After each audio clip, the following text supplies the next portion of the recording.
I always loved anime. I started watching it a long time ago when I was around, I think 5, 6 years old. In the basement with the whole neighborhood in the basement. We all watched Naruto. My first memory of anime would was Rock Lee versus Gara and from Naruto, and then after that fight ended, we all had like a brawl in the basement. It's a lot of fun. So yeah, just a content creator, and hoping to make it out. Yeah. Yo, I remember that fight. I remember when Rock Lee and Gara happened, everyone who was into Naruto was talking about it. That was one of the Oh, hypest fights. that was because at the time it was like 2000, 2005, 2006, and then I would. It was funny because every time a new Naruto episode would come out, the next day, everybody's outside like talking about it, like sort of like demonstrating them doing like chakra moves or like fighting. So it's like there's a whole thing. Yeah. Yo, I'm a little bit older than you, so for Mhm. me, the first fighting anime that me and my friends liked was Dragon Ball Z. Yeah. So even though like I was a little too old to like start trying to do all the same moves from Naruto with my friends, I Yeah. know exactly where you're coming from because with Dragon Ball Z, when Goku first went Super Saiyan, that was crazy for us. When Yeah. Goku went Super Saiyan 3, that was one of the biggest moments of all of our young lives. Yeah. So I know 100%. exactly where you're Yeah. coming from. I have older brothers who are like way older than me as well, and then they all were into anime, so they all grew up with Dragon Ball Z. And then when I was born, they watched Naruto with me, so it was sort of like an evolution. You can see throughout like our family where the oldest ones are into Dragon Ball, and then there's me that's into Naruto.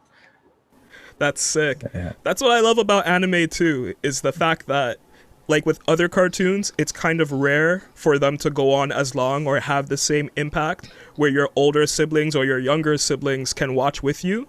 But yeah, like with my nephews are like 10, 11, 12 years old around that age, and they talk to me about like Demon Slayer, and they're really into like Darling in the Franxx and all of these other uh, series. So it's like, yo, what do you yeah, guys know about Darling in the Franxx? But like, we can talk about those shows and we can watch those shows with one another. So it's great that that connection that anime provides for people. exactly, yeah, 100%. So your family was into anime, and obviously you got into it as well. Mhm. But aside from Naruto, what developed your appreciation for anime? What series and what manga were you into? So there was a time in my life where anime sort of, I guess, disappeared, where it stopped airing on TV. Naruto stopped airing on TV when Naruto ended. So after the Naruto Sasuke fight and everything, when Naruto ended, it was just around I think like 5, 6 years or where I just didn't watch anime because at the time Naruto I didn't know it was an anime. I said, "Well, this is like," I thought it was as if like sort of like a cartoon in a way, where I was like, "Wow, this cartoon's amazing." And then once I was in, I guess, the eighth grade, I got recommended Death Note as an anime. And then once I watched Death Note, I realized, oh, well, Naruto's an anime. So I started getting into a lot of anime. I sort of call myself like a shonen junkie, where almost was all shonen anime where I basically watched or read. I have tried to watch or read, and then as I grew older, I started getting into more manga, and then the one that stuck with me the most reading was Vagabond. Vagabond helped me actually appreciate what manga actually is, what manga and anime actually is. So, Vagabond was such an impactful series for me mhm. too. Its art style, its storytelling, the pacing, there was really nothing like it when it was coming out. Exactly, 100%. And then I read it and it was already on hiatus. So it wasn't too long ago. And just reading it, seeing like the art, seeing how an author can create a world and characters that are just more than just, oh, let me just punch you because you're a bad guy, but seeing how a character develops over time, at like very in a very human way is it's very cool to see. Yeah.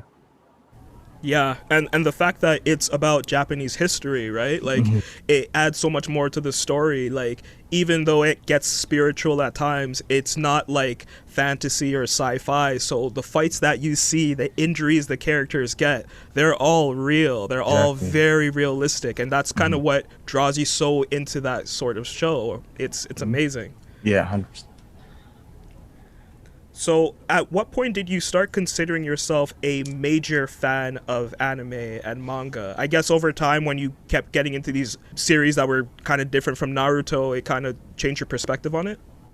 Yeah, so after I started getting into more uh I guess it's more seinen or it's more manga in general. Once I stopped watching anime and got more into reading like manga as like as entertainment, that's when 100% of like my perspective of anime changed, and a perspective of anime and manga changed, and that's where really fell in love is with manga. Uh, it's hard to say when exactly, like what exactly was a turning point, but think the most part is when the transition when I went from anime to manga is when I fully like, loved anime and manga.